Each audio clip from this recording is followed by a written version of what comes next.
Hey everyone, Congress passed the EB5 Reform and Integrity Act of 2022, and in this video I'm going to share some of the important details about this bill that was passed, because what it means is that there's going to be some major changes to the EB5 visa program. So we're going to talk about that in this video, so make sure to stick around.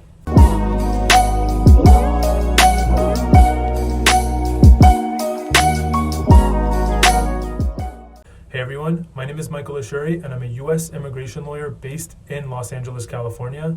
At my law firm, we work with clients from all 50 states and worldwide, and we regularly post videos to keep you up to date with the latest immigration news. So as I mentioned in today's video, we're going to talk about some changes to the EB5 investor visa program. Congress passed a bill called the EB5 Reform and Integrity Act of 2022. And this bill calls for multiple changes to the EB5 visa program. So for those of you that don't know, the EB5 program is a green card option. It's essentially an immigration option that allows investors to invest in a business in the United States and create jobs for US workers. And based on that investment and that job creation, they can get a green card for themselves, their spouse, and their children under 21 years old. So overall, I'd like to mention that my impression, and I'll get into this in more detail later on in this video, overall my impression is that the changes that were made ultimately improve the EB5 visa program and make the EB5 program more compelling to potential investors. We're going to go into some of the important points and some of the important changes that were made. I do want to preface this by saying that the bill has multiple aspects to it and there are many changes, and for purposes of this video, I want to highlight some of the important ones that I think that you're going to be particularly interested in. So with that, let's get started. So the first major change that this bill does is it increases the overall investment amount for EB5 to qualify for the EB5 program. Now, prior to this bill, the required minimum investment amount for somebody that's investing in a targeted employment area was $500,000, and the standard investment amount was $1 million. What I want you to know is that the overall investment amount has gone up. For investments made in targeted employment areas, the minimum investment amount has gone up from $500,000 to $800,000. So there was an increase in $300,000. So again, the current minimum investment amount to qualify for EB5 for somebody that's investing in a targeted employment area is now $800,000. And in addition, the standard investment amount for investments that are not made in a targeted employment area is $1,050,000. That's an increase of $50,000. The previous standard investment amount was $1 million, and the new investment amount is $1,050,000. So that's one of the major changes that this bill puts forth. Another important change that I'm excited to announce is that this bill reauthorizes the Regional Center program.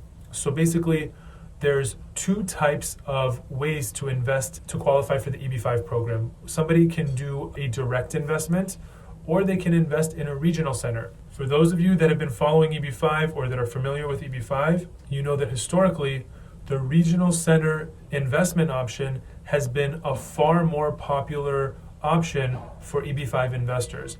And basically, the regional center program allows for somebody to invest in a regional center project, and ultimately there's various benefits associated with investing in a regional center project, including how jobs are classified and quantified, and also regarding the level of involvement that an investor has to have in the overall operation of the business. So a lot of people like investing in regional center projects, and regional center investments have not been available. So another major benefit and another major change that this bill puts forth is that it reauthorizes the Regional Center program. And not only does it reauthorize the Regional Center program, but it reauthorizes the Regional Center program for 5 years through 2027. Now, this is major because for the last several years, the Regional Center program would be extended temporarily, and again temporarily in very small increments.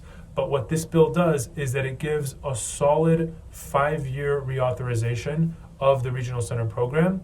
So it's going to give people that are planning on making an investment in a regional center project a little bit more comfort knowing that the regional center part of the EB5 program is not just going to expire right away. Another important change that this bill puts forth is that it's going to require a lot more oversight and a lot more compliance for regional centers. So in the past, there have been issues with fraud taking place in the EB5 regional center investment program, and there's been instances of fraud. So this bill attempts to put forth a lot more requirements for oversight and compliance to reduce any of those types of issues with the regional center program. Now, one of the most exciting changes that this bill puts forth, and that's particularly exciting, and I know that many people are going to be excited about this, is that now people that are lawfully present in the United States in some sort of a valid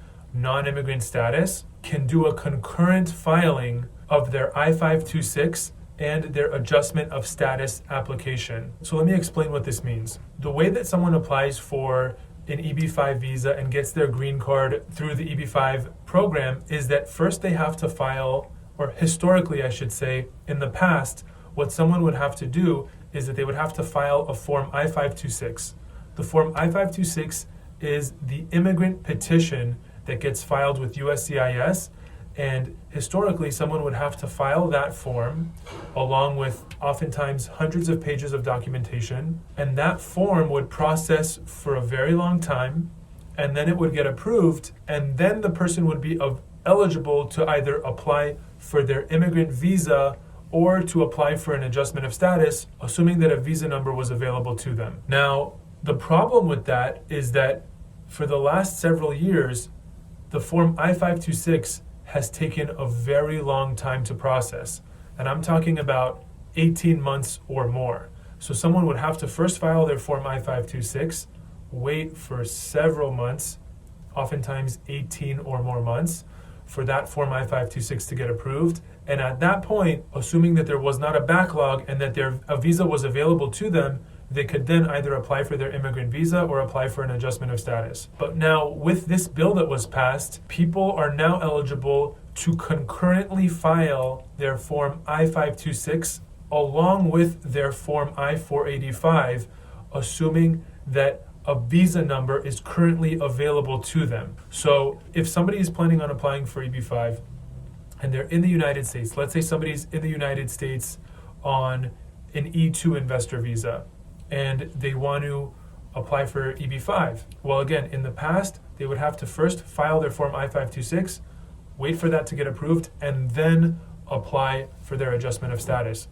But now, assuming that a visa number is currently available, that EB5 applicant can now concurrently file their form I526 along with their adjustment of status at the same time. And the benefit is that they can get work authorization and their advanced parole sooner than they would based on the previous rules. So again, this concurrent filing option I know is going to be a big hit, and it's a major benefit to prospective EB5 investors. So as I mentioned in this video, I wanted to highlight some of the key changes that are being made to the EB5 visa program. As we discussed, the minimum investment amount is going up. TEA investment amount is going from $500,000 to $800,000, and the standard investment amount is going to $1,050,000. So that's one key change. Another key change is that the regional center program is being reauthorized. There's going to be more oversight and compliance associated with regional center investments. And in addition, concurrent filing is now available to certain applicants that are planning on applying for EB5 from within the United States. So, as I mentioned, there's a lot of changes associated with this bill. I wanted to highlight some of the key components. Just to give you my take on things, I think that overall, these changes are going to have a positive impact on the EB5 program, and I think that EB5 is now going to be a more compelling option to investors now that the regional center program is reauthorized and that it's been reauthorized for 5 years. Also considering that concurrent filing of I526 and I485 is now available, I think that these are some very positive changes. I know that the increase in the overall investment amount will likely have, to some extent, a chilling effect on the program, but I think that the reauthorization of the regional center component of the program, along with this new eligibility and availability of concurrent filing, make this program more compelling, along with the increased oversight over regional centers. So that's my take on things. I hope you found this video extremely helpful and valuable. As always, thank you so much for tuning in, and I will see you on the next video.